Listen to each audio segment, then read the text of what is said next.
အရှင်အာနန္ဒာဤဆုရှစ်မျိုးဆိုတဲ့ခေါင်းစည်းနဲ့ဟောပေးမယ်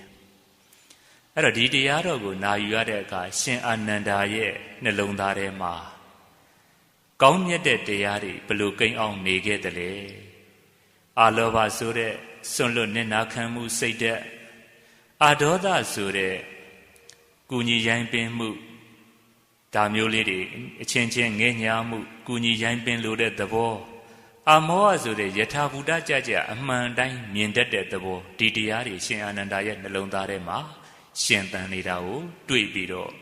မိမိတို့လည်းပဲအတူယူအားကြနိုင်အောင်ဘုန်းကြီးကအရှင်အာနန္ဒာဤဆုရှစ်မျိုးဆိုတဲ့တရားကိုဟောပေးမယ်အဲ့တော့ဘုန်းကြီးတို့လူတယောက်မှာတစ်ပင်တစ်ပင်လိုပဲတစ်ပင်တစ်ပင်မှာလည်းပဲအစိတ်ပင်နေလူသားကိုကောင်းကျိုးပြုတဲ့တစ်ပင်နေဆိုတာခွဲခြားလိုက်ရင်ဒီနှမျိုးရှိတယ်အစိတ်ပင်တွေမှာရေတောင်းမြင့်ရှင်သန်ပြီဆိုရင်ဒီတစ်ပင်ကိုကြောင်းပြုပြီးတော့တတ္တဝါတွေတေကျေပျက်စီးနိုင်တယ်ဒီတစ်ပင်ကိုကြောင်းပြုပြီးတော့အလုံးပူပန်မှုတွေဒီတစ်ပင်ကိုကြောင်းပြုပြီးငါသားကသမီးများဒုက္ခရောက်သွားမလားဆိုတဲ့ပူပန်စိုးရိမ်မှုတွေဖြစ်စေတတ်တယ်ပေါ့ဒီလိုပဲကောင်းတဲ့လူသားကျိုးပြုဖြစ်တဲ့တရက်ပင်စတဲ့တစ်ပင်မျိုးတွေကြတော့လည်းပဲရေတောင်းမြင့်အားကောင်းရင်အားကောင်းသလောက်အသီးတွေအပွင့်တွေအရွက်တွေဝေစားလာရင်ဒီတစ်ပင်ကိုကြောင်းပြုပြီးအားလုံးချမ်းသာကြရတယ်ဒီတစ်ပင်ကိုကြောင်းပြုပြီးတော့သိပြီးတော့နှလုံးစိတ်ဝမ်းချမ်းမြေ့ကြရတယ်ပေါ့ဒီလိုပါပဲလူတယောက်မှလည်းပဲရေတောင်းမြင့်ကကောင်းတဲ့ရေတောင်းမြစ်3ခုမကောင်းတဲ့ရေတောင်းမြစ်3ခုဆိုပြီးတော့ရေတောင်းမြစ်6တွေရှိတယ်ပေါ့ဒါကိုဘုန်းကြီးတို့ဟေတုပစ္စည်းလို့ပဋ္ဌာန်းပါဠိတော်မှာတော့ဒီလိုပဲခေါ်ရတယ်အဲ့တော့ဟေတုပစ္စည်းမကောင်းတဲ့ဟိတ်က3ပါးမကောင်းတဲ့ရေတောင်းမြစ်က3ပါးကောင်းတဲ့ရေတောင်းမြစ်က3ပါးဆိုပြီးတော့လူတွေမှာလည်းပဲရှင်သန်ဖို့အတွက်ရေတောင်းမြစ်6တွေရှိတယ်ဒါကိုဘုန်းကြီးတို့ပဋ္ဌာန်းကြတော့ရေတောင်းမြင်လျင်ကိုတစ်ပင်ကိုစီပင်သည်မှုထောက်ပံ့ပြုသူရေတောင်းမြင်လျင်ကိုတစ်ပင်ကိုစီပင်သည်မှုထောက်ပံ့ပြုသူရေတောင်းမြင်ဟာတဲ့သူ့ရဲ့ပင်စီတွေအခက်ရွက်တွေပွင့်ထွန်းလာအောင်ထောက်ပံ့တစ်ပင်ကိုထောက်ပံ့ပြုတယ်လို့ပါပဲတဲ့ဒီလိုပဲလောဘဒေါသမောဟစတဲ့ဟိတ်အာလောဘအဒေါသအမောဟစတဲ့ဟိတ်တရားလည်းပဲသူနဲ့တကွဖြစ်တဲ့ယုံ nant တရားတွေကိုကျေစုပြုတယ်တဲ့ဒါကိုဟေတုပစ္စည်းလို့ဒီလိုခေါ်ရတယ်အဲ့တော့ဘုန်းကြီးတို့လူသားတယောက်မှလည်းပဲအချင်းချင်းအနစ်နာခံလို့တဲ့စိတ်အာလောဘသဘောတရားအချင်းချင်းငဲ့ညာတဲ့သဘောအချင်းချင်းကူညီဖေးမတဲ့သဘောအာဒေါသတရားအာဒေါသရေတောင်းမြင့်ယထာဘုဒ္ဓကြကြသိမြင်တဲ့သဘောအမောဟရေတောင်းမြင့်ဒီသစ်မြင့်3မျိုးရှင်သန်မှလူတယောက်ဟာလည်းပဲတကွဖြစ်ပဲယုံ nant တွေဟာကောင်းကောင်းမွန်မွန်ရှင်သန်အသက်ရှင်ခွင့်ရပြီးတော့လူသားကောင်းကျိုးကိုပြုတယ်တဲ့ကိုယ်တိုင်လည်းပဲနိဗ္ဗာန်ချမ်းသာကိုခံစားနိုင်ရတယ်ဒီလိုမှမဟုတ်ဘဲနဲ့လောဘရေတောင်းမြင့်အနစ်နာခံလို့တဲ့စိတ်မရှိဘူးအရာရာကိုယ်ဟာပဲအသာစီးလိုချင်တယ်ကိုယ်ဟာပဲလိုချင်တဲ့ရေတောင်းမြင့်ဒေါသရေတောင်းမြင့်ကူညီဖေးမတဲ့သဘောမရှိဘူးငဲ့ညာတဲ့သဘောမရှိဘူးကိုယ်ဟာပဲအထက်စီးနေခြင်းတဲ့သဘောတရားမောဟရေတောင်းမြင့်အမှန်တိုင်းမမြင်ဘူးကိုယ်ထင်ရာစွတ်ပြီးတော့မြင်နေတဲ့သဘောတရားအမှားကိုမြင်တဲ့သဘောတရားဒီရေတောင်းမြစ်တွေရှင်သန်ပြီဆိုရင်လည်းပဲလူသားတယောက်ဟာကိုယ်တိုင်လည်းပဲအပေဆင်းရဲတိရောက်သွားတတ်တယ်ပဝန်းကျင်မိဘဆွေမျိုးတွေကိုလည်းဒုက္ခပေးတတ်တယ်ပေါ့ဒါကြောင့်ဘုန်းကြီးယနေ့အရှင်အာနန္ဒာကြီးဆုရှစ်မျိုးဆိုတဲ့တရားကိုဟောခြင်းဟာယနေ့အလှတကာမှာများရဲ့တန်တန်မှာအလောဘဆိုတဲ့အချင်းချင်းအနစ်နာခံလို့တဲ့သဘောရေတောင်းမြစ်ကလေးတွေရှင်သန်စေခြင်းလို့ဟောပေးတာအာဒေါသဆိုတဲ့အချင်းချင်းငဲ့ညာမှုကုညီရိုင်းပင်းလိုမှုဆိုတဲ့အာဒေါသရေတောင်းမြစ်တွေရှင်သန်အောင်ဘုန်းကြီးကဟောပေးတာအာမောဟဆိုတဲ့အရှိကိုရှိတိုင်းမြင်တဲ့ယထာဘုဒ္ဓဒသနလို့ခေါ်တဲ့အမှန်တိုင်းမြင်အောင်လို့ဘုန်းကြီးကဒီတရားကိုဟောပေးခြင်းဖြစ်တယ်တဲ့ဒီရောက်တောင်းမြစ်တွေရှင်သန်လို့ရှိရင်အလူတကာဒကမတွေဟာကိုယ်တိုင်လည်းပဲငြိမ်းချမ်းလို့ပဝန်းကျင်မိသားစုဆွေမျိုးတွေနောက်ဆုံးနိုင်ငံတော်ထိကိုကနေငြိမ်းချမ်းမှုကိုပေးနိုင်တဲ့သူတော်ကောင်းတွေဖြစ်သွားနိုင်ပါတယ်ကိုယ်တိုင်လည်းပဲနိဗ္ဗာန်ချမ်းသာတိခံစားနိုင်တယ်တဲ့ဒီရွယ်ချက်နဲ့ဘုန်းကြီးအရှင်အာနန္ဒာရဲ့ဆုရှစ်မျိုးကိုဟောပေးတာအဲ့တော့အရှင်အာနန္ဒာဆုရှစ်မျိုးကိုဘလို့ရည်ရွယ်ချက်နဲ့ဘလို့ဆုတွေကိုတောင်းခဲ့တယ်လဲဆိုတာယနေ့တောင်းနေတဲ့ဆုတွေနဲ့ဘုန်းကြီးကနှိုင်းရှင်ကြည့်စေခြင်းနဲ့ပေါ့အဲ့တော့ဘုန်းကြီးက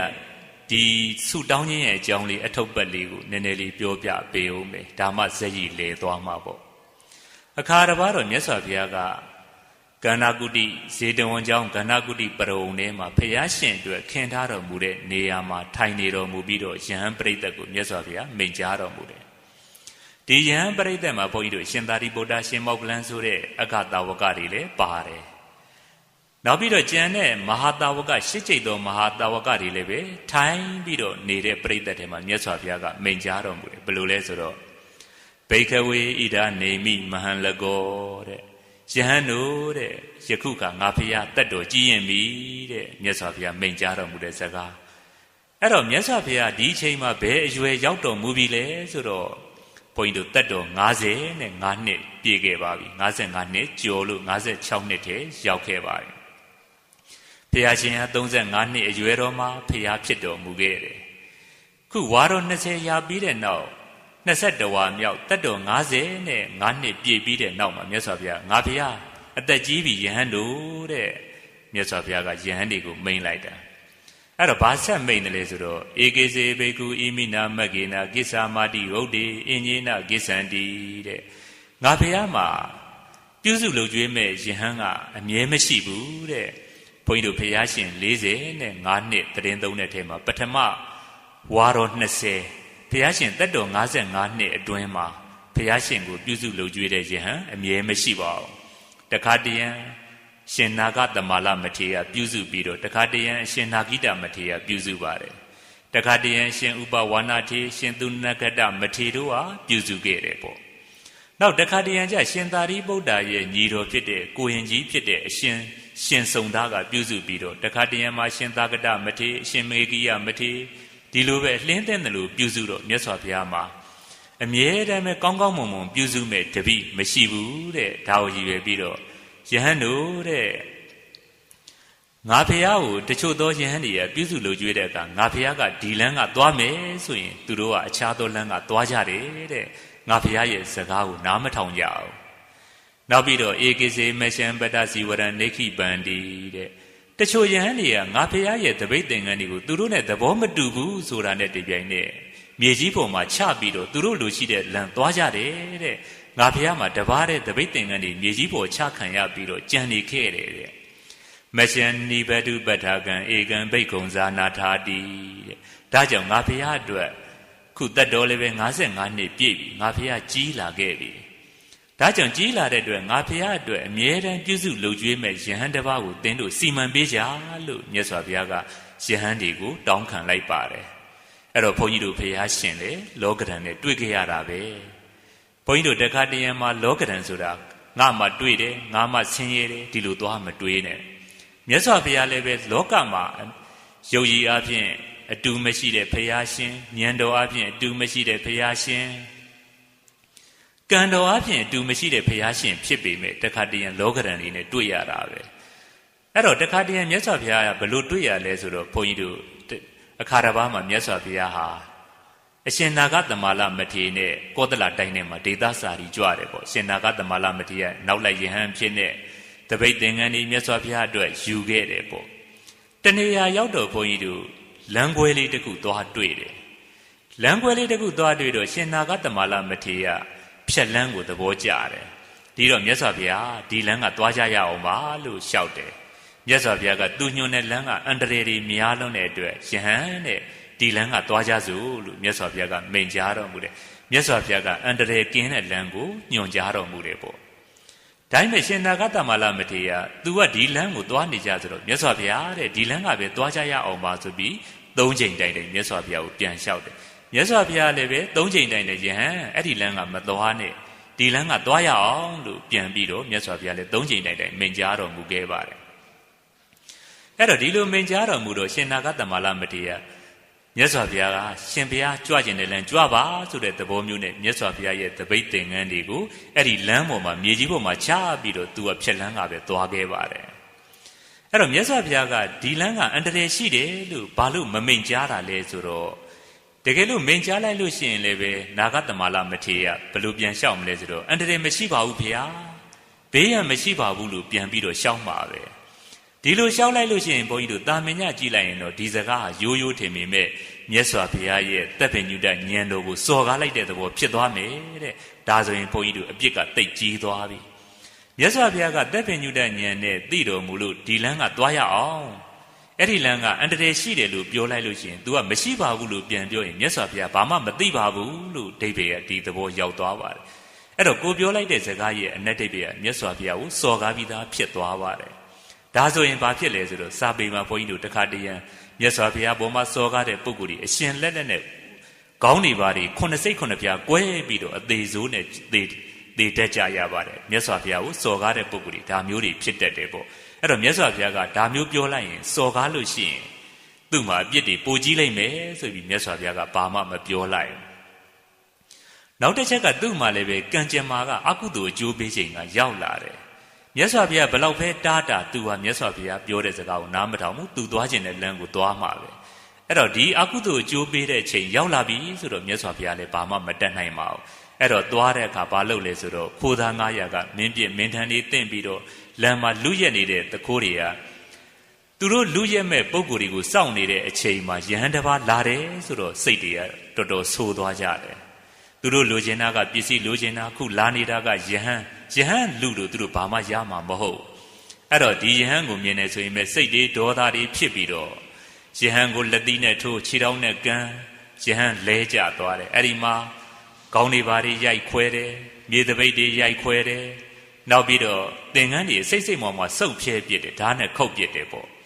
အဲ့တော့ယဟန်မှလည်းပဲခေါင်းကသွေးတွေစီးလို့အဲ့ဒီချိန်မှာခိုးသားတွေရဲ့ယဟန်ဖြစ်တော့အသေးတော့မတတ်ပါဘူးဒီလိုနဲ့မြတ်စွာဘုရားကိုတတိယပြီးတော့ပြန်သွားတယ်မြတ်စွာဘုရားလည်းတနာတော်မူလွန်းလို့ကြွတော်မမူပဲနဲ့သူ့ကိုတစ်ပင်တစ်ပင်အောက်ကနေစောင့်တော်မူတယ်တဲ့ဘုန်းကြီးတို့ဘုရားရှင်ကဒီလောက်ထိကရုဏာကြီးတယ်ကိုယ့်ပေါ်မှာပြစ်သွားတဲ့ပုဂ္ဂိုလ်ကိုပဲပြန်လာလို့ရှိရင်မြတ်စွာဘုရားကြည်ပြူစွာခွင့်လွှတ်နိုင်တယ်တဲ့ဒါတွေကဘုန်းကြီးတို့ဗုဒ္ဓဘာသာဝင်တွေတတိထားရမယ့်အချက်ကလေးအဲ့တော့ငါဘုရားတင့်ကိုဒီအရေးကိုမြင်လို့ငါဘုရားပြောတာလို့အဲ့ဒီကြမှာမိန့်ကြားတော်မူခဲ့ပါတယ်အဲ့တော့မြတ်စွာဘုရားကမာကရုဏာတော်ရှင်ဖြစ်တဲ့အတွက်ဒီယဟန်ကိုခွင့်လွှတ်ခဲ့ပါတယ်အဲ့တော့ဘုန်းကြီးတို့စဉ်းစားကြည့်နော်သုံးလောကထွတ်တာမြတ်ဘုရားလောကမှာအတူမရှိတဲ့မြတ်စွာဘုရားတော်မှာတခါတရံကိုယ်စကားနားမထောင်နေတဲ့ယဟန်နဲ့တွေ့တဲ့အခါတပိတ်သင်္ကန်းဒီမြေကြီးပေါ်မှာချပြီးတော့တပါးတဲ့ဒုက္ခရောက်လို့ဘုရားရှင်ကိုတော်မြတ်လေဒီလိုလောကဓာတ်တွေတွေ့ကြုံခဲ့ရတယ်တဲ့ဒါကြောင့်ငါဘုရားအတွက်အမြဲတမ်းပြုစုမဲ့ယဟန်တစ်ပါးကိုသင်တို့စီမံပေးကြလို့မြတ်စွာဘုရားကတောင်းဆိုခဲ့တာပါအဲ့တော့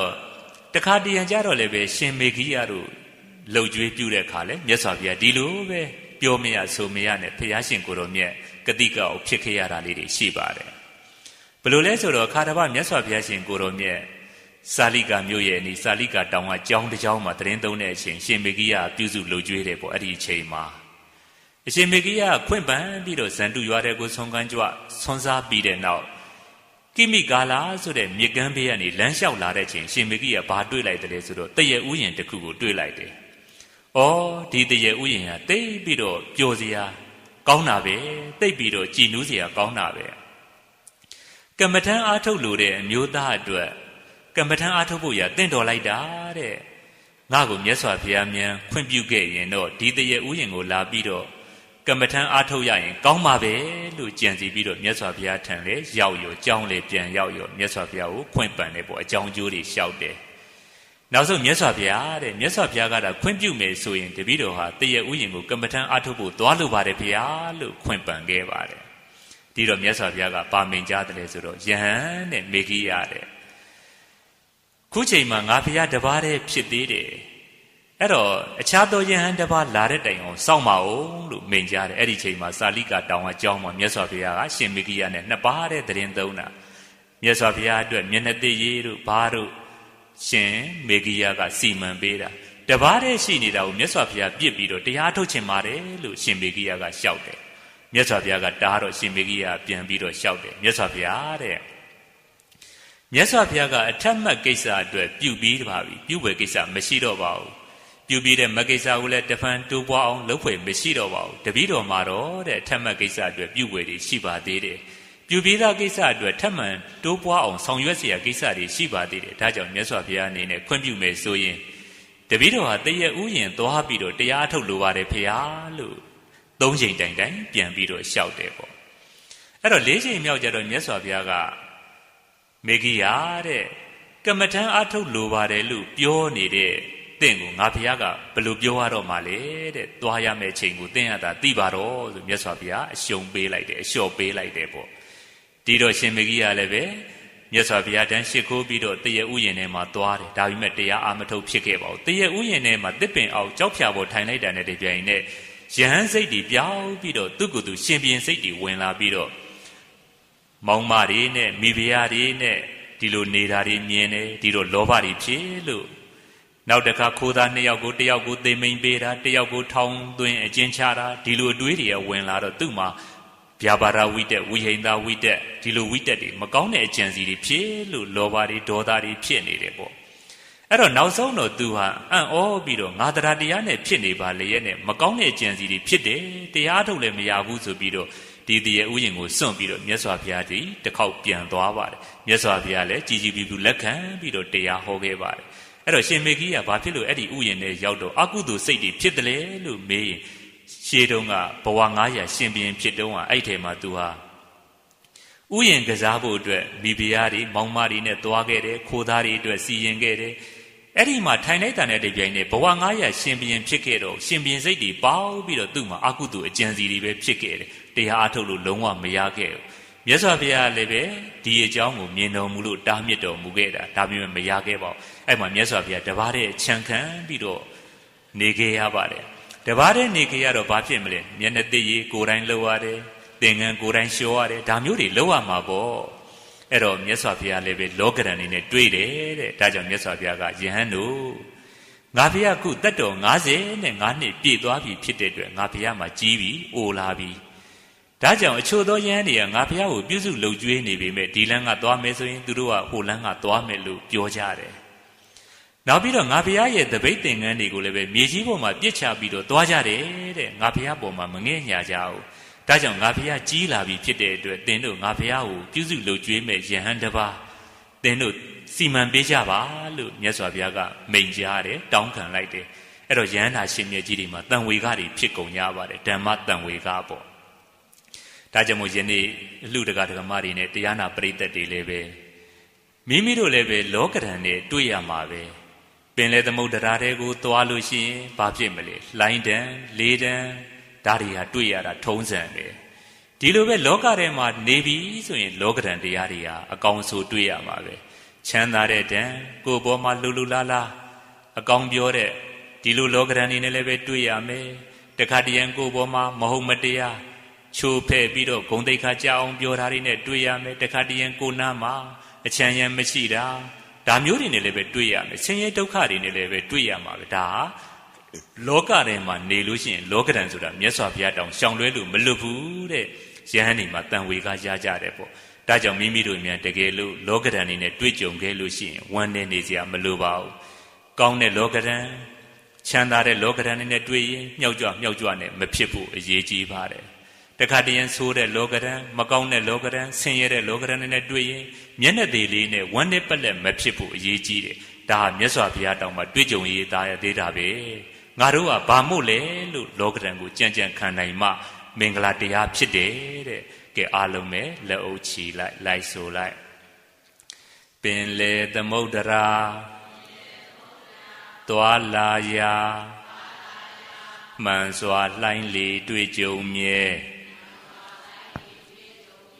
ပင်လေသမုဒ္ဒရာသွားလာရာမှန်စွာလှိုင်းလေတွေ့ကြုံမြဲလောကတွင်မှာကျင်လေရာမှန်စွာလောကရန်တွေ့ကြုံမြဲလောကတွင်မှာကျင်လေရာမှန်စွာလောကရန်တွေ့ကြုံမြဲဖရာတော်မှတွေ့ကြုံရဒုက္ခပါမို့လေဖရာတော်မှ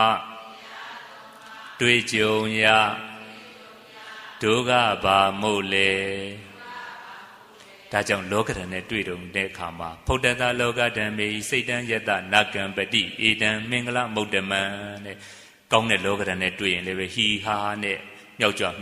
မဖြစ်ဖို့ဖြစ်လို့ရှိရင်အမင်္ဂလာဖြစ်သွားတတ်တယ်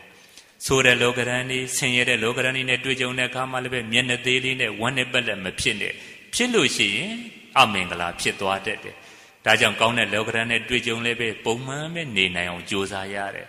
ဆင်းရဲတဲ့လောကရန်နဲ့တွေ့လဲပုံမှန်ပဲကြိုးစားရတယ်မြတ်စွာဘုရားတောင်မှလောကရန်นี่တွေ့ကြုံရသေးတာပဲ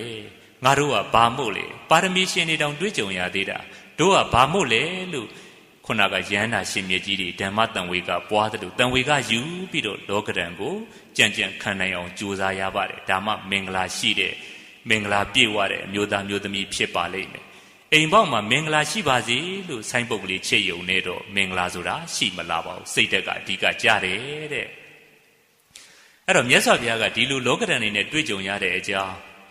နောက်ပြီးတော့ငါဖရာအတွက်အမြဲပြုစုမဲ့ယဟန်လိုအပ်တဲ့အကြောင်းစီမံပေးဖို့ကြောင့်မင်ကြားတော်မူတော့အဲ့ဒီပရိသတ်ထဲမှာထိုင်နေတဲ့ရှင်သာရိပုတ္တကိုတော်မြတ်ကလက်ဦးချီပြီးတော့မြတ်စွာဘုရားကိုလျှောက်ပါတယ်ဘယ်လိုလဲဆိုတော့မြတ်စွာဘုရားတဲ့တပည့်တော်အနေနဲ့တသင်္ချေနဲ့ကဘာတသိန်းကာလပတ်လုံးမြတ်စွာဘုရားကိုတောင်းတပြီးတော့မြတ်စွာဘုရားကိုကြည်ညိုလွန်းလို့မြတ်စွာဘုရားကိုဖူးမြော်ခြင်းလွန်းလို့တသင်္ချေနဲ့ကဘာတသိန်းပါရမီတွေဖြည့်ခဲ့ပါတယ်တဲ့အဲ့တော့ဘုရားရှင်အတွက်တပည့်တော်လူပညာကြီးကျယ်တဲ့ပုဂ္ဂိုလ်တယောက်ကတပည့်တစ်ပါးကပြုစုလှုပ်ကြွေးတာဟာတင့်တော်တယ်မို့လားမြတ်စွာဘုရားတဲ့ဒါကြောင့်မြတ်စွာဘုရားကိုဘုရားတပည့်တော်လှုပ်ကြွေးပေးရစီလှုပ်ကြွေးခွင့်ပြုပါဘုရားလို့ရှင်သာရိပုတ္တရာကလျှောက်ထားခဲ့ပါတယ်အဲ့တော့မြတ်စွာဘုရားကဗာမင်ကြားတော်မူတယ်လေဆိုတော့အလံသာရိပုတ္တယတံတိသာယံတွံဝိဟရတိအတုံညာယေဝမေတာတိတာတဝဩဝါရောဗုဒ္ဓနံဩဝါရတရိတောနာမေတယဥပထာကကိစ္စံအဋ္ဌိတိပဋိခိပိတဲ့မြတ်စွာဘုရားမိန့်ကြားချက်စကားလေးကသာရိပုတ္တတဲ့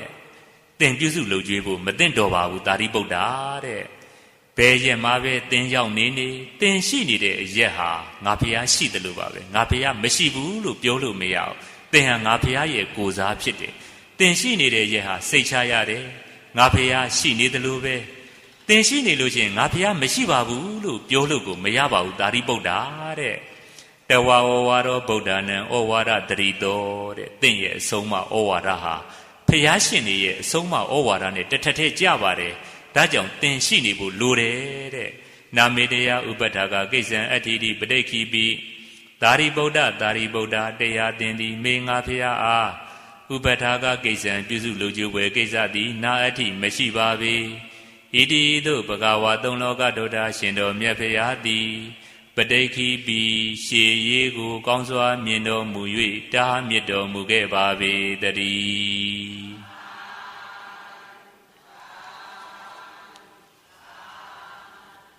အဲ့တော့မြတ်စွာဘုရားကသာရိပုတ္တတဲ့သင်ပြုစုလုပ်ကြွေးဖို့မသင့်တော်ဘူးတဲ့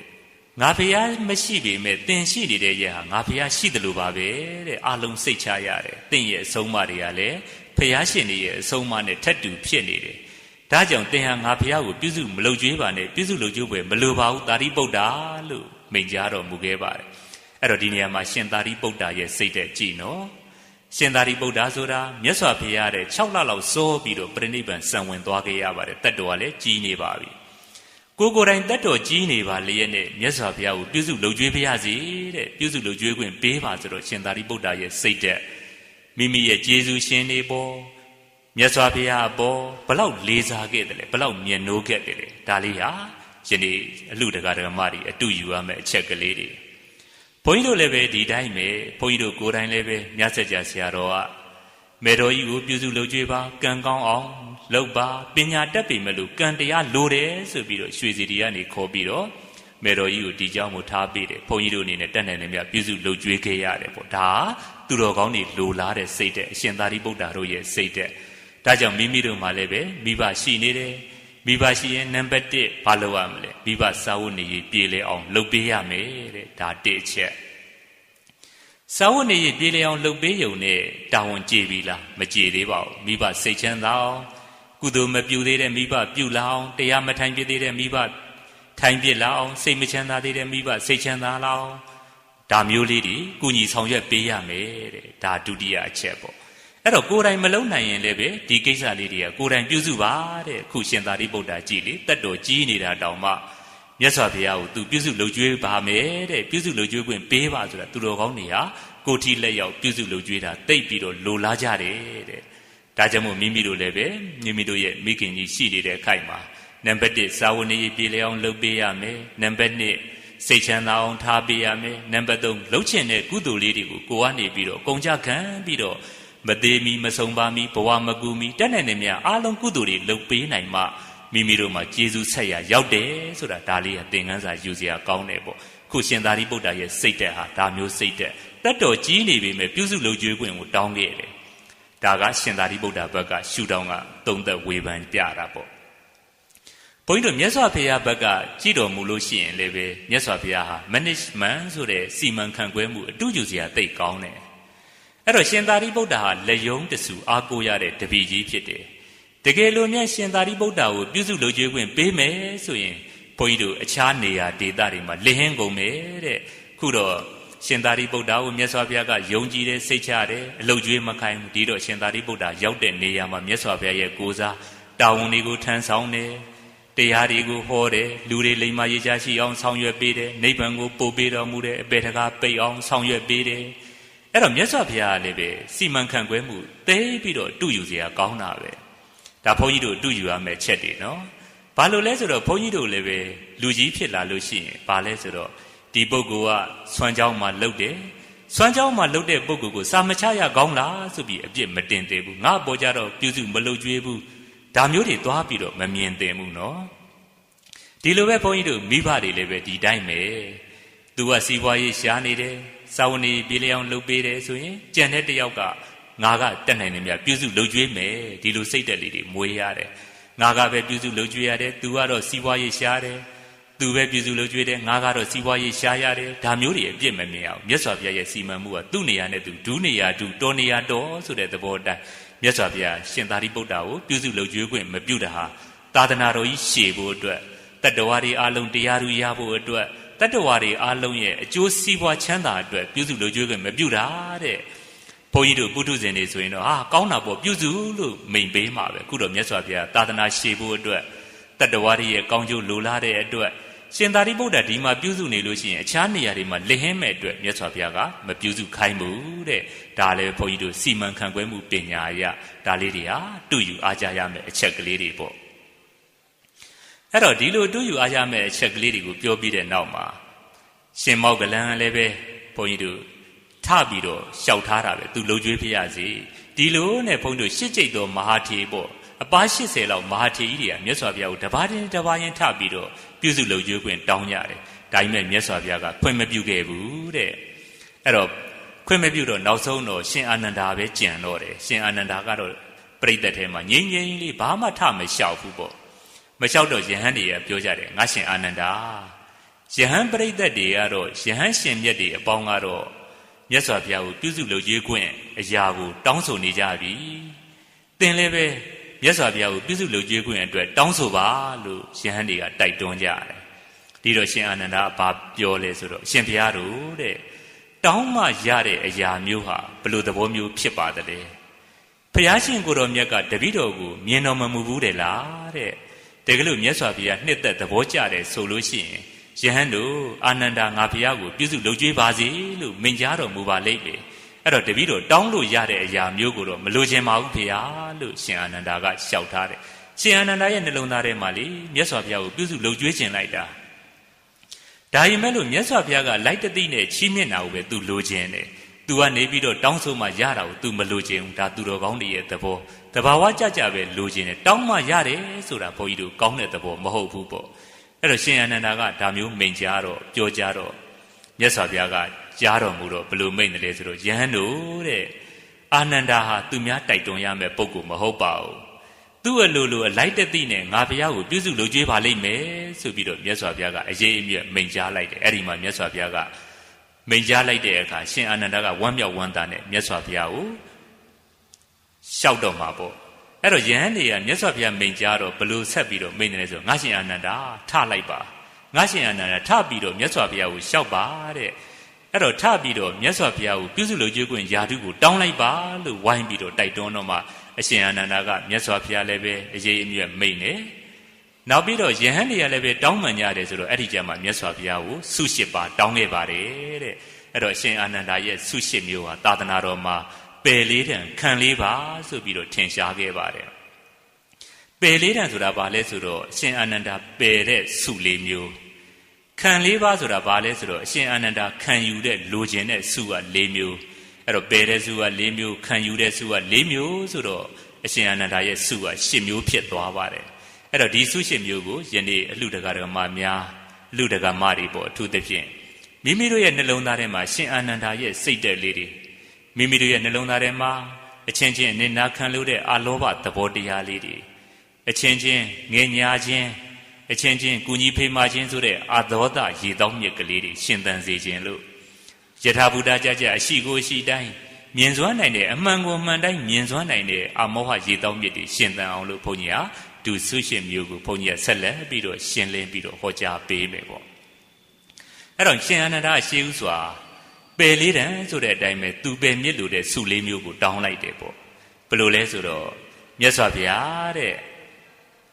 နံပါတ်1အနေနဲ့မြတ်စွာဘုရားကိုတော်မြတ်ရလာတဲ့သင်္ကန်းကိုကိုတော်မြတ်ရလာတဲ့မွန်မြတ်တဲ့သင်္ကန်းကိုတပည့်တော်ကိုမပေးစွန့်ဘူးဆိုရင်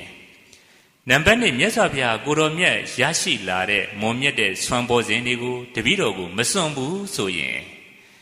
နံပါတ်3မြတ်စွာဘုရားတပည့်တော်ကိုဂန္ဓကုတ္တိတိုက်တိုက်ထဲမှာအတူနေခွင့်မပေးဘူးဆိုရင်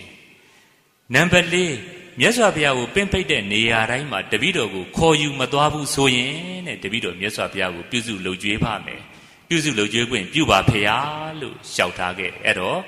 အရှင်အာနန္ဒာတောင်းတဲ့စုကြည့်နော်သူ့ကိုတဲ့မြတ်စွာဘုရားကရလာတဲ့မွန်မြတ်တဲ့ကောင်းပြီဆိုတဲ့သင်္ကန်းတွေမစွန့်ရင်ဆွမ်းနေမစွန့်ရင်ဂန္ဓကုတ္တိတိုက်တစ်ခုထဲမှာအတူနေခွင့်မပေးရင်မြတ်စွာဘုရားကိုတရားဓမ္မတွေကပင့်ဖိတ်တဲ့အခါပင့်ဖိတ်တဲ့နေရာတိုင်းကိုခေါ်မသွားဘူးဆိုရင်တဲ့ဒီ၄ပါးကိုမြတ်စွာဘုရားတပည့်တော်ကိုခွင့်ပြုမယ်ဆိုလို့ရှိရင်သူ့အနေနဲ့လှုပ်ကြွေးပြရစီပြုစုလှုပ်ကြွေးခွင့်ပြုစေခြင်းပါတယ်လို့လျှောက်ထားသွားခဲ့ပါတယ်အဲ့တော့ရှင်အာနန္ဒာရဲ့စိတ်သက်ဘလောက်မြင့်မြတ်တယ်လဲဒါလေးကိုဘုန်းကြီးကအလုံးသိသွားအောင်တပြားလေးစီထားတယ်ကဲအလုံးလက်အိုးချီလိုက်ဆိုလိုက်မွန်မြတ်သင်္ကန်းမွန်မြတ်ဆွမ်းရည်ညွန်းမပေးမစွန့်သောမွန်မြတ်သင်္ကန်းမွန်မြတ်ဆွမ်းရည်ညွန်းမပေးမစွန့်သောမြတ်ဖရာနှင့်တူနေခွင့်နှိုင်းချင်းမပြုခဲ့ပါသောမြတ်ဖရာနှင့်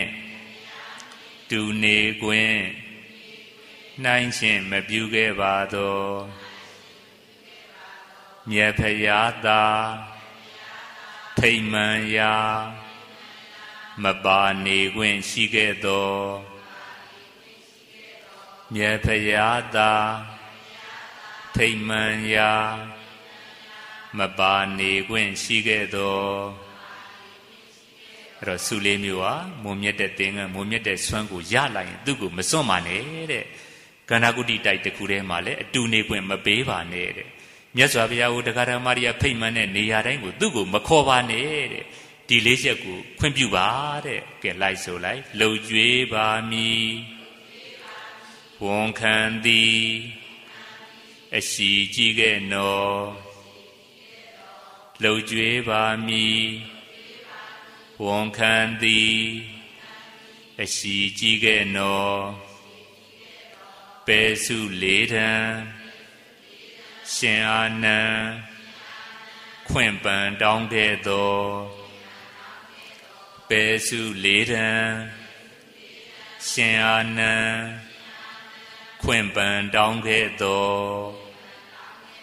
ကဲရှင်အာနန္ဒာရဲ့စိတ်ထားလေးဘလောက်မြင့်တယ်လဲကြည့်ပေါ့အဲ့တော့မြတ်စွာဘုရားကမေးတယ်အာနန္ဒာတဲ့ဒီလိုပေစု၄ပါးကိုတောင်းတဲ့နေရာမှာဘလို့အကျိုးပြစ်တွေမြင်ပါတယ်လေလို့မြတ်စွာဘုရားကမိန့်ကြားတော်မူတော့ရှင်အာနန္ဒာကရှင်းပြပါတယ်မှန်လားပါဗျာတဲ့တပည့်တော်ဟာဒီအခွင့်အရေးတွေကိုယူပြီးတော့မြတ်စွာဘုရားကိုပြုစုလုပ်ကြွေးမယ်ဆိုရင်တပည့်တော်ကိုပြောစရာတွေဖြစ်လာပါလိမ့်မယ်တဲ့ဘလို့လဲဆိုတော့အာနန္ဒာကမြတ်စွာဘုရားရတဲ့သင်္ကန်းကောင်းကောင်းကိုဝိုးယုံရတယ်အရှင်အာနန္ဒာကမြတ်စွာဘုရားရလာတဲ့ဆွမ်းကောင်းကောင်းတွေကိုစားရတယ်အရှင်အာနန္ဒာကမြတ်စွာဘုရားနဲ့အတူအင်မတန်ကောင်းတဲ့ဂန္ဓကုတ္တိကျောင်းကြီးတွေကိုအတူနေခွင့်ရတယ် နောက်ပြီးတော့မြတ်စွာဘုရားကိုဖိတ်တဲ့နေရာတိုင်းကိုအရှင်အာနန္ဒာလိုက်ပါခွင့်ရတယ်ဒီလိုအခွင့်အရေးတွေရနေတဲ့အတွက်အရှင်အာနန္ဒာကလှုပ်ကြွေးနေတာပါအဲ့တော့ဒီလိုအခွင့်အရေးတွေရနေတဲ့အတွက်ပြုစုလှုပ်ကြွေးနေတဲ့အရှင်အာနန္ဒာအတွက်ဒီခွင့်လေးတွေရနေလို့ပြုစုလှုပ်ကြွေးနေတဲ့အရှင်အာနန္ဒာအတွက်ဘာမှဝန်လေးမှလဲငါတို့လည်းပဲရရင်လှုပ်ချင်တာပေါ့ဒီလိုသဘောမျိုးနဲ့ပြောကြပါလိမ့်မယ်တဲ့ဒီအပြစ်တွေကိုမြင်လို့ဘုရားတပည့်တော်အနေနဲ့ဒီစုလေးမျိုးကိုပယ်ခြင်းဖြစ်ပါတယ်မြတ်စွာဘုရားလို့လျှောက်ထားသွားပါတယ်အဲ့တော့ရှင်အာနန္ဒာရဲ့စိတ်ဓာတ်လေးသိချာကြည့်လိုက်နော်သူများတွေမတ်မတ်မော်မော်လိုချင်တဲ့အရာတွေကြည့်နော်မြတ်စွာဘုရားရလာတဲ့ဆွမ်းမြတ်စွာဘုရားရလာတဲ့သင်္ကန်းမြတ်စွာဘုရားနေတဲ့ကြောင်းဘယ်လောက်များကောင်းမလဲဒီလိုနေရာတွေမှာနေခွင့်မပေးဘူးဒီလိုအရာတွေကိုသူ့ကိုမစွန့်ပါဘူးဆိုရင်ပြုစုခြင်းပါတယ်တဲ့တော့မြတ်စွာဘုရားဆိုလို့ရှိရင်တထေးတွေတကြွယ်တွေရှင်ဘီတွေကပင့်ဖိတ်ကြမှာပဲဒီလိုနေရာတွေကိုမြတ်စွာဘုရားတက်တက်ပင့်ဖိတ်တဲ့နေရာကိုသူ့ကိုခေါ်မသွားဘူးဆိုရင်သူပြုစုခြင်းပါတယ်တဲ့ကဲဘုန်းကြီးတို့ပုထုဇဉ်နေနဲ့စိတ်တက်ဘလောက်ကွာခြားတယ်လေဒါလေးတွေကသတိထားရမယ့်အချက်ကလေးတွေနော်ဘုန်းကြီးတို့ခုခေတ်မှာကြည်လိုက်အလှူဒန်းတွေလှူတယ်နိုင်ငံတော်ကိုပစ္စည်းတွေနဲ့ပံ့ပိုးတယ်တချို့ကလည်းနိုင်ငံတော်ကချီးမြှင့်တဲ့ပွဲလိုခြင်းလို့နိုင်ငံတော်အထံကနေပြီးတော့ဘာခွင့်ရေးတွေလိုခြင်းလို့ဒီလိုလောက်ကြတာများတယ်ခုရှင်အာနန္ဒာကပေးမဲ့ခွင့်ရေးတွေကိုမရပါရစေနဲ့တဲ့သူများတွေကသူ့ပေါ်မှာမှန်မှန်ကန်ကန်စေတနာနဲ့လုပ်ပါလေအပြစ်တွေပြောကြလိမ့်မယ်အပြစ်တွေပြောလာလို့ရှိရင်သူတစ်ပါးတွေမှာအကုသိုလ်အပြစ်တွေဖြစ်သွားပါမယ်တဲ့ဒါကြောင့်ဒီခွင့်ရေးတွေသူမရလို့ရှိရင်ပြုစုလုပ်ကြွေးခြင်းပါတယ်တဲ့ကဲရှင်အာနန္ဒာရဲ့အလောဘသဘောအလောဘရေတောင်းမြစ်စွန့်လွတ်နေနာခံတဲ့သဘောဘလောက်များကြက်တည်ရှိလေဘလောက်များကြည်ညိုအားကြစရာကောင်းလေအရှင်အာနန္ဒာရဲ့သူ့ကိုပြပြောမဲ့လူတွေအကုသိုလ်မဖြစ်စေခြင်းတဲ့သဘောအဲ့တော့ရှင်အာနန္ဒာရဲ့ငဲ့ညာတဲ့သဘောကုညီရိုင်းပင်းတဲ့သဘောဘလောက်များကရုဏာသဘောတွေအဒေါသရေတောင်းမြစ်တွေဘလောက်များရှင်သန်နေတယ်ရှင်အာနန္ဒာနှလုံးသားထဲမှာအဲ့တော့အမှန်တိုင်းမြင်တယ်ဒီပစ္စည်းဆိုတာရှင်အာနန္ဒာမမောစရာမဟုတ်ဘူးမေတ္တာတရားကသာအဓိကဆိုရှင်အာနန္ဒာမြင်မှာပဲအဲ့တော့ရှင်အာနန္ဒာရဲ့အမှန်ကိုမြင်တဲ့အမောဟရေတောင်းမြစ်တွေဘလောက်ကြည်ညိုစရာကောင်းလေအဲ့တော့ရှင်အာနန္ဒာရဲ့နှလုံးသားထဲမှာအလောဘအနစ်နာခံတဲ့သဘောအဒေါသကုညီဖေးမာတဲ့သဘောငဲ့ညာတဲ့သဘောအမောဟအမှန်တိုင်းမြင်တဲ့သဘောဒီရေတောင်းမြစ်တွေရှင်သန်လာတော့ရှင်အာနန္ဒာရဲ့နှလုံးသားထဲမှာ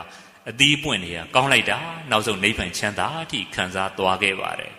်အဲ့တော့ဘုန်းကြီးတို့ယနေ့ခေတ်လူတွေကအရှင်အာနန္ဒာနဲ့ဆန့်ကျင်ပဲဖြစ်တယ်လေအရာရာမှနဲ့နာမခံမှုငါကပဲပိုလိုခြင်းနဲ့ဒါမျိုးပေါ့နော်အရာရာမှဘုန်းကြီးတို့ငဲ့ညာမှုမရှိဘူးကိုယ်ကပဲပို့ပြီးတော့နေရကောင်းလိုခြင်းနဲ့တခါတရံကိုယ်ကပဲကုညီဖေးမဖို့မလိုဘူးကိုယ့်ပေါ်မှာကုညီမဖေးမရင်အပြစ်တွေတင်ကြတယ်ဒီလိုပြစ်တင်တာကောင်းတယ်မကောင်းမှုဆိုတာအမှန်တိုင်းမမြင်ကြတော့ခုခေတ်မှာလောဘဒေါသမောဟဆိုတဲ့ရေတောင်းမြစ်တွေရှင်သန်တော့ဘုန်းကြီးတို့အစိတ်သီးတွေသီးပြီးတော့သူများလည်းပဲပူလောင်တာပဲအစိတ်သီးကိုစားပြီးတော့သေရင်လည်းပဲသေမယ်မသေရင်လည်းပဲစိတ်ထဲမှာတထင်ထင်နဲ့ဒုက္ခရောက်မှာကိုကြောက်နေကြရမှာပဲအဲ့တော့ရှင်အာနန္ဒာတို့ရဲ့တန်တန်မှာတော့ကောင်းမြတ်တဲ့ရေတောင်းမြစ်တွေရှင်သန်တော့ခုချိန်ရှင်အာနန္ဒာတို့ဘယ်ရောက်သွားပြီလဲနိဗ္ဗာန်ချမ်းသာကိုခံစားသွားပြီတဲ့လောဘဒေါသမောဟတွေနဲ့ပြည့်နေတဲ့ဘုန်းကြီးတို့ပုထုဇဉ်တွေတော့တန်ត្រာထဲမှာတဝဲလှယ်လှယ်နဲ့ဒါကြောင့်ဒီလိုရေတောင်းမြစ်ကောင်းတာလေးတွေကိုဘုန်းကြီးကတက်ကူးစေခြင်းလို့ဒီတရားကိုဟောပေးတာပေါ့အဲ့တော့ရှင်အာနန္ဒာပယ်တဲ့စု၄ပါးကိုတောင်းသွားပြီနောက်ရှင်အာနန္ဒာသူလိုချင်တဲ့စု၄ပါးကိုဆက်တောင်းတယ်ဒါကိုဘုန်းကြီးတို့သာသနာတော်မှာခံ၄ပါးလို့နာမည်ကြီးခဲ့ပါတယ်အဲ့တော့ရှင်အာနန္ဒာခံယူတဲ့စု၄ပါးဘာလဲဆိုတော့နံပါတ်၁ကမြတ်စွာဘုရားတဲ့မြတ်စွာဘုရားကိုဖူးမြင်ခွင့်မရတဲ့တရားဓမ္မတွေကတပည့်တော်ကိုဆွန်ကားစေပါသည်မြတ်စွာဘုရားနဲ့တူပင့်ပါလိမ့်မယ်အဲ့ဒီတော့တပည့်တော်အနေနဲ့လက်ခံရပါလိမ့်မယ်တပည့်တော်လက်ခံထားတဲ့နေရာတွေကိုမြတ်စွာဘုရားနံပါတ်1အနေနဲ့လိုက်ပါကြွပေးမယ်ဆိုရင်တဲ့နံပါတ်2ရဝေးကဘုရားဘူးတွေကရောက်လာတဲ့အခါရဝေးကရောက်လာတဲ့ဘုရားဘူးပြိတ္တကိုရောက်ချင်းမြတ်စွာဘုရားကိုဖူးတွေ့စေခွင့်ရမယ်ဆိုရင်နံပါတ်3တပည့်တော်ရဲ့နှလုံးသားထဲမှာဓမ္မနဲ့ဆက်ပြီးတော့တရားနဲ့ဆက်ပြီးတော့ယုံမတန်တရားဖြစ်တဲ့အခါဖြစ်ချင်းမြတ်စွာဘုရားကိုစီကပ်ခွင့်မေးမြန်းခွင့်ရမယ်ဆိုရင်နံပါတ်4မြတ်စွာဘုရားတပည့်တော်ရဲ့မျက်ွယ်မှာဟောခဲ့တဲ့တရားတွေကိုပြန်ပြီးတော့ကြွလာတဲ့အခါတပည့်တော်ကိုပြန်လဲဟောကြားမယ်ဆိုရင်တဲ့တပည့်တော်မြတ်စွာဘုရားကိုပြုစုလုပ်ကြွေးပါမယ်ပြုစုလုပ်ကြွေးခွင့်ပြုပါဖေဟာတဲ့ဒီစုလေးမျိုးကိုတော့ရှင်အာနန္ဒာကရယူလိုပါတယ်တဲ့ဒီစုလေးမျိုးကိုမြတ်စွာဘုရားကပေးမယ်ဆိုရင်သူ့အနေနဲ့လုပ်ကြွေးခြင်းပါတယ်တဲ့ကဲစုလေးမျိုးကိုအားလုံးလိုက်ဆိုကြည့်လက်ခံခဲ့ညာ နေရာများမြတ်ဖရာကြွစေခြင်းပါသည်လက်ခံကေညာနေရာများမြတ်ဖရာကြွစေခြင်းပါသည်အဲ့တော့ तू ကလက်ခံထားတဲ့နေရာကိုမြတ်စွာဘုရားအနေနဲ့ချီးမြှောက်တော်အပြင်ကြွပေးစေခြင်းပါတယ်တဲ့နံပါတ်1လိုက်စို့ရဝေးလာပြန်ဖူးမြင်ရန်အမှန်ခွင့်ပြုစေခြင်းသည်ရဝေးလာပြန်ဖူးမြင်ရန်အမှန်ခွင့်ပြုစေခြင်းသည်အဲ့တော့ရဝေးကလာတဲ့တိုင်းတစ်ပါးကလာတဲ့ဖျားဖူးတွေကိုတဲ့ရောက်ချင်းအဲ့ဒီပရိသတ်ကိုမြတ်စွာဘုရားကိုဖူးတွေ့စေခွင့်ရပါစေခြင်းပါတယ်တဲ့ဒါကိုခွင့်ပြုမယ်ဆိုရင်ဒါသူ့အတွက်မပါဘူးနော်ကဲနံပါတ်3လိုက်စို့ယုံမာဖြစ်စထိုခဏမုတ်ချမေခွင့်ရလိုသည်ယုံမာဖြစ်စထိုခဏမုတ်ချမေခွင့်ရလိုသည်တရားတော်နဲ့ဆက်ပြီးတော့သူ့မှာတန်တရားများဖြစ်လို့ရှိရင်ဖြစ်ရင်ဖြစ်ချင်းမြတ်စွာဘုရားကစီကပ်ခွင့်မေးမြန်းခွင့်ပေးပါတဲ့ဒီလိုပေးလို့ရှိရင်လှုပ်ကြွေးခြင်းပါတယ်တဲ့ကဲနံပါတ်4လိုက်စို့မြတ်ကွယ်ဟောညာတရားများမမားပြန်ဟောစေခြင်းသည်မြတ်ကွယ်ဟောညာတရားများမမားပြန်ဟောစေခြင်းသည်တပည့်တော်ရဲ့မျက်ွယ်မှာဟောခဲ့တဲ့တရားတွေရှိပါတယ်တဲ့အဲ့ဒီတရားတော်တွေကိုတပည့်တော်ထံပြန်ရောက်လို့ရှိရင်တပည့်တော်ကိုသီးသန့်တရားပြန်ဟောပေးပါတဲ့ဒီလိုဟောလို့ရှိရင်တပည့်တော်အနေနဲ့ပြုစုလှုပ်ကြွေးခြင်းပါတယ်ပြုစုလှုပ်ကြွေးခွင့်ပြုပါဖရာလို့အရှင်အာနန္ဒာကလျှောက်တယ်ကဲဆက်စို့တဏှာငဲ့ညာခွင့်ပြုပါမှန်စွာလှုပ်ကြွေးလိုပါသည်တဏှာငဲ့ညာ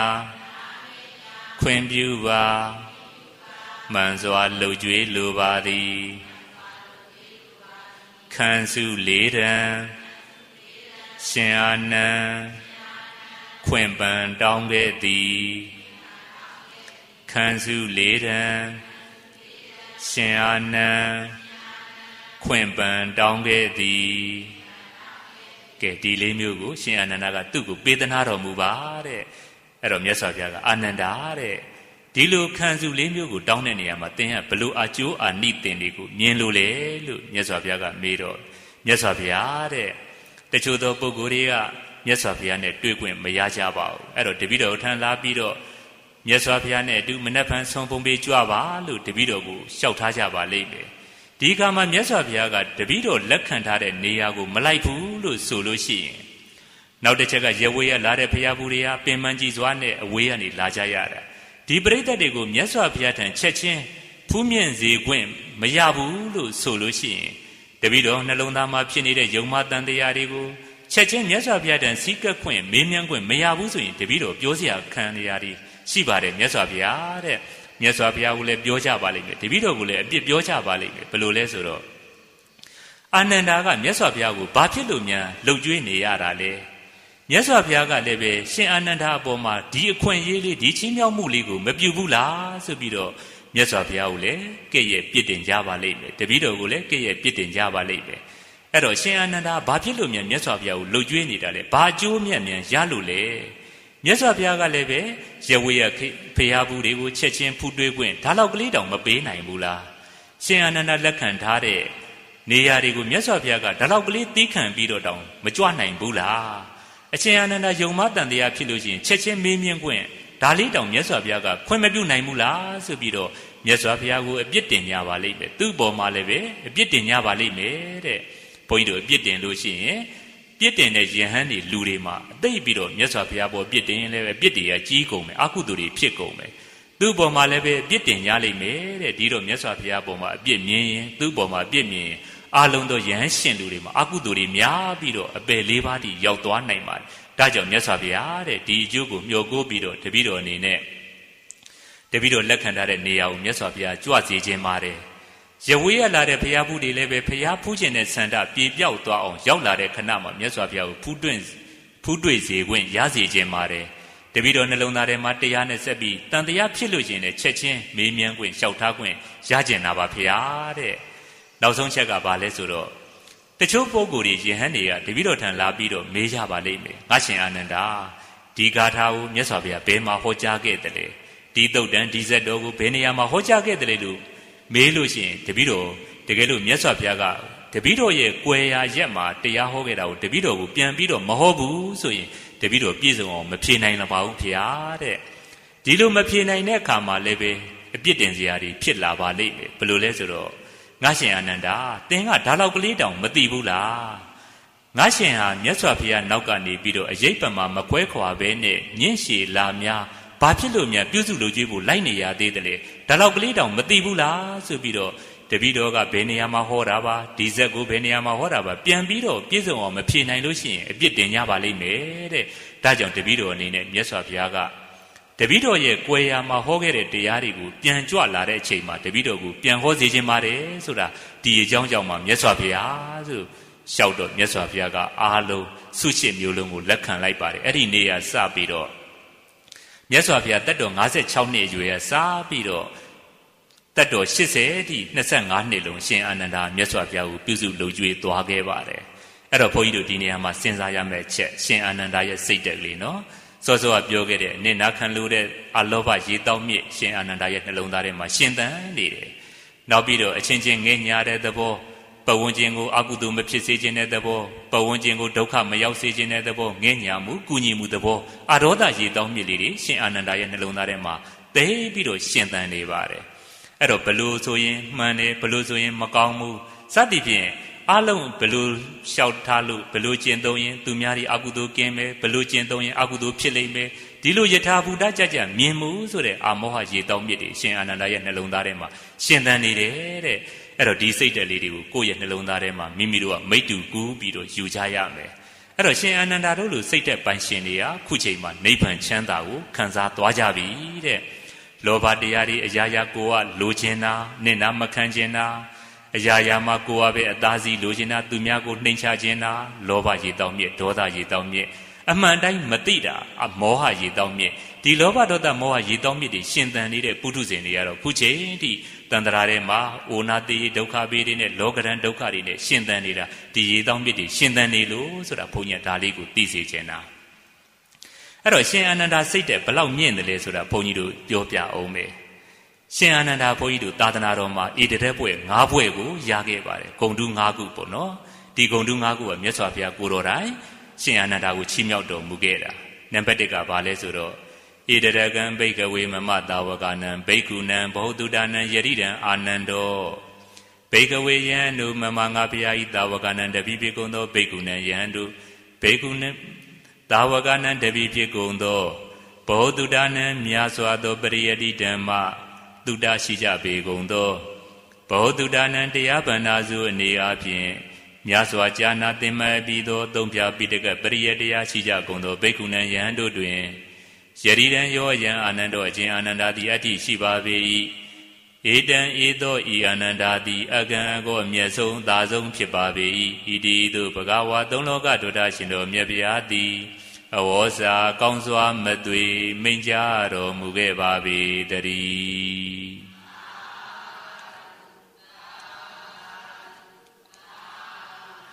းအဲ့တော့ရှင်အာနန္ဒာမာနကြီးမယ်ဆိုရင်ဘုန်းကြီးတို့လည်းအများကြီးကြီးလို့ရတယ်နော်တိတ်ပြီးတော့သူတော်ကောင်းတက်ခံနေကောင်းတဲ့ရေတောင်မြစ်တွေပါလာတဲ့အတွက်အသီးတွေအပွင့်တွေဘုန်းကြီးတို့လူသားကောင်းကျိုးပြုတဲ့တစ်ပင်ဟာရေတောင်မြစ်ရှင်သန်ရင်ရှင်သန်တဲ့လောက်လူသားတွေတဲ့အရင်နဲ့လည်းကျိုးပြုနိုင်တယ်အသီးနဲ့လည်းကျိုးပြုနိုင်တယ်အပွင့်နဲ့လည်းကျိုးပြုနိုင်တယ်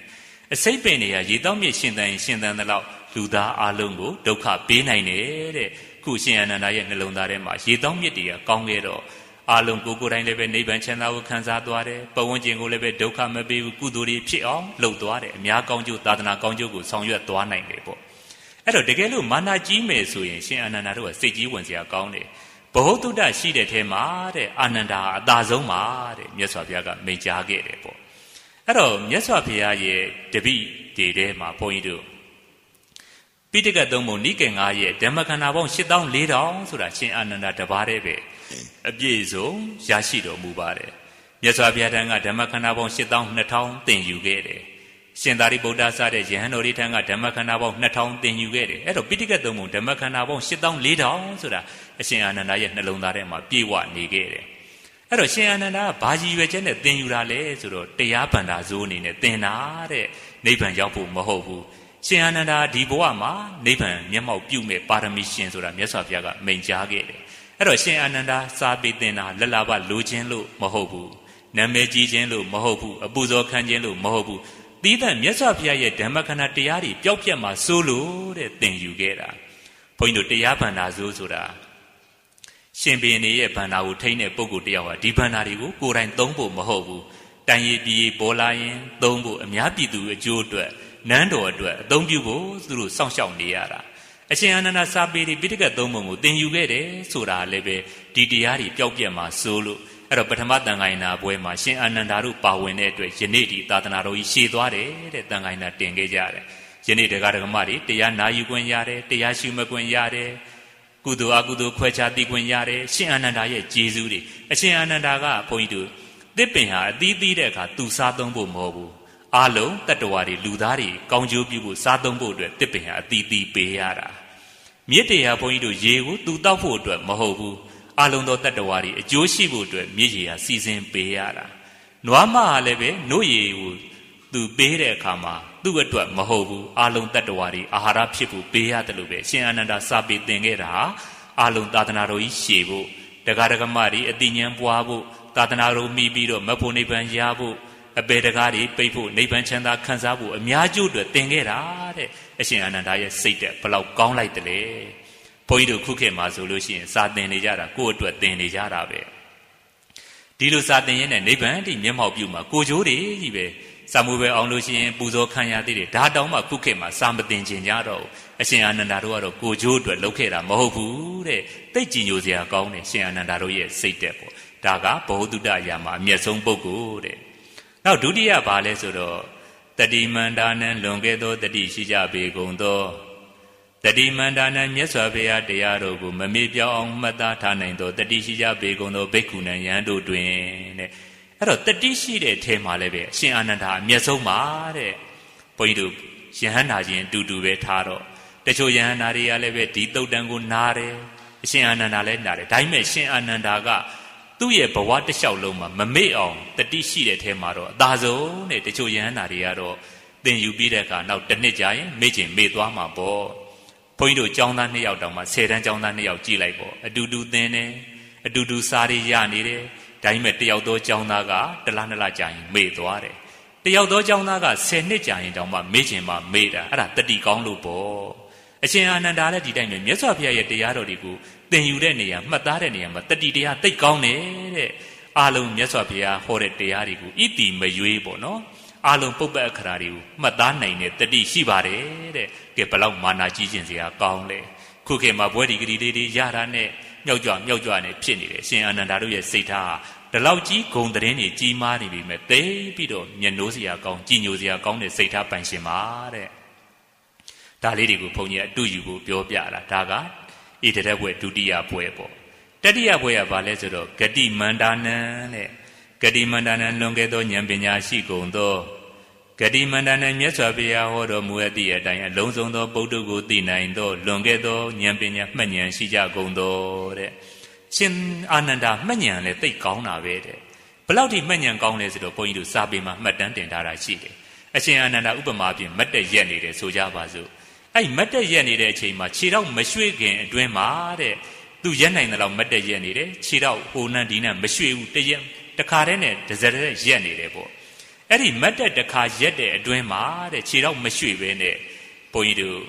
့အခရာ30နဲ့နှလုံးလောက်ပါတဲ့ဂါထာတဂါထာလို့ခေါ်တယ်အဲ့တော့တဂါထာကိုအခရာ32လုံးပါတယ်ပေါ့အဲ့ဒီလိုဂါထာပေါင်း15000လောက်ကိုခြေတော့နေရာမရွှေ့ပဲနဲ့တခါတည်းမတ်တက်ရက်ပြီးတော့သင်နိုင်ပါတယ်တဲ့အဲ့လောက်ထိမှတ်ဉာဏ်ကောင်းနေတဲ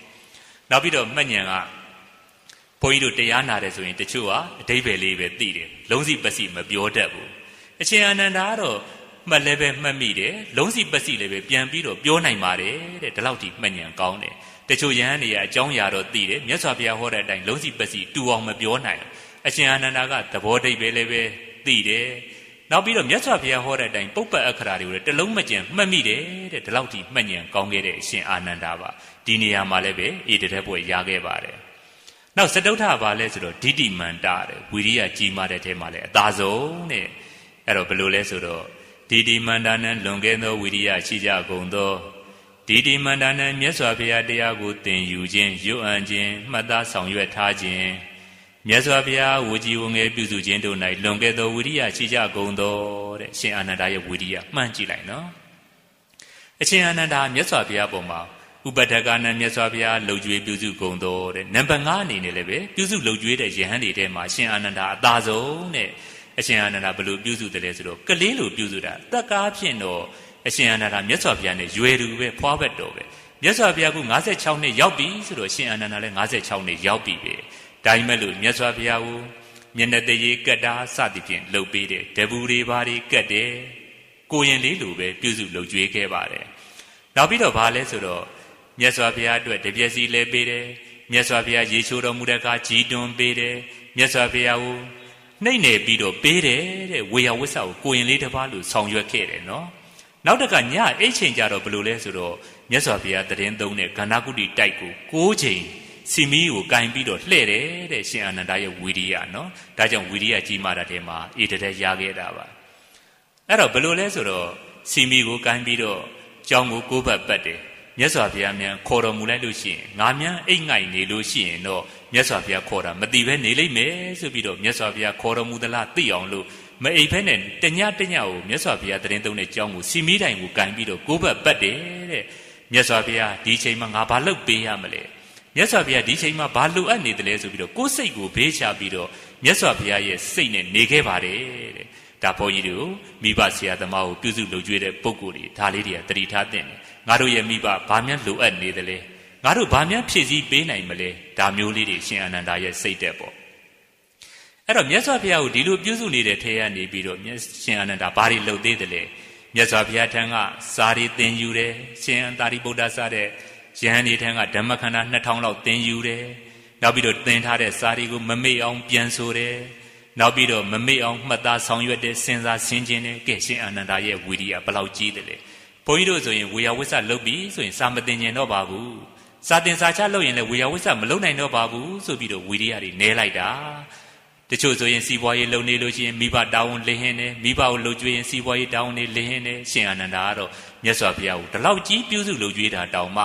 ှစာတင်တယ်မမေ့အောင်စာပြန်တယ်မှတ်သားဆောင်ရွက်တယ်လေ့လာတယ်ဒါကြောင့်မြတ်စွာဘုရားကဝိရိယကြီးမားတဲ့ထဲမှာတော့အာနန္ဒာအသာဆုံးပါဆိုပြီးတော့နံပါတ်4 A တက်ကိုပေးခဲ့ပါတယ်နောက်ဥပထက်ကပြုစုလုပ်ကြွေးတဲ့ထဲမှာလည်းရှင်အာနန္ဒာကမြတ်စွာဘုရားရဲ့စိတ်အလိုကျပြုစုနိုင်တဲ့ပုဂ္ဂိုလ်ထဲမှာအသာဆုံးပါဆိုပြီးမြတ်စွာဘုရားက A တက်5ဖွဲ့ပေးခဲ့ပါတယ်အဲ့တော့ဒီလို A တက်5ဖွဲ့ရခဲ့တဲ့ရှင်အာနန္ဒာရဲ့စိတ်ထားဟာကြည့်လိုက်သူများတွေလိုချင်တဲ့မြတ်စွာဘုရားတန်ကဆွမ်းကောင်းကောင်းစားရမယ်သင်္ကန်းကောင်းကောင်းဝတ်ရမယ်မြတ်စွာဘုရားနဲ့တူနေခွင့်ရမယ်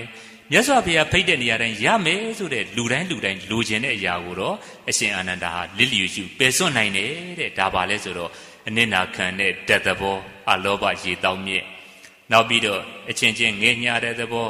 နောက်ပြီးတော့ကုညီဖေးမတဲ့သဘောအဒေါသရေတောင်းမြင့်ဒီလိုလောက်တာမှန်ကန်တယ်လို့သိမြင်တဲ့အာမောဟရေတောင်းမြစ်တွေရှင်သန်လို့ဒီလိုကျင့်နိုင်တာတဲ့တကယ်လို့လောဘဒေါသမောဟရေတောင်းမြစ်တာရှင်သန်လို့အရာရာမှာငါတာရမယ်ငါပဲရရမယ်ဒါမကောင်းဘူးလို့မမြင်တဲ့မောဟဆိုတဲ့ရေတောင်းမြစ်တွေမြန်ရှိနေလို့ရှိရင်တော့ယနေ့ခေတ်လိုပဲမိသားစုချင်းချင်းလဲပူလောင်နေမတည့်ဘူးသူ့ကိုကြောင်းပြုပြီးတော့အိမ်သူအိမ်သားတွေဆင်းရဲကြမှာပဲရက်ကွက်နဲ့သာသနာလဲသူ့ကိုကြောင်းပြုပြီးတော့တိုးတက်မှာမဟုတ်ဘူးဒါကြောင့်ဘုန်းကြီးအရှင်အာနန္ဒာရဲ့ဒီလိုနစ်နာခံတဲ့စိတ်တဲ့ရေတောင်းမြစ်လေးတွေကုညီဖေးမခြင်းနဲ့ရိုင်းပင်းခြင်းနဲ့ညှာတာတဲ့စိတ်ထားလေးတွေအမှန်တိုင်းဒါကိုကောင်းတာကိုကောင်းတယ်လို့သိတဲ့အာမောဟရေတောင်းမြစ်လေးတွေရှင်သန်အောင်ဘုန်းကြီးအရှင်အာနန္ဒာကြီးဆုရှိမျိုးဆိုတဲ့တရားကိုယနေ့ဓမ္မဒါနတရားလက်ဆောင်ဖြစ်နေပေးလိုက်ပါတယ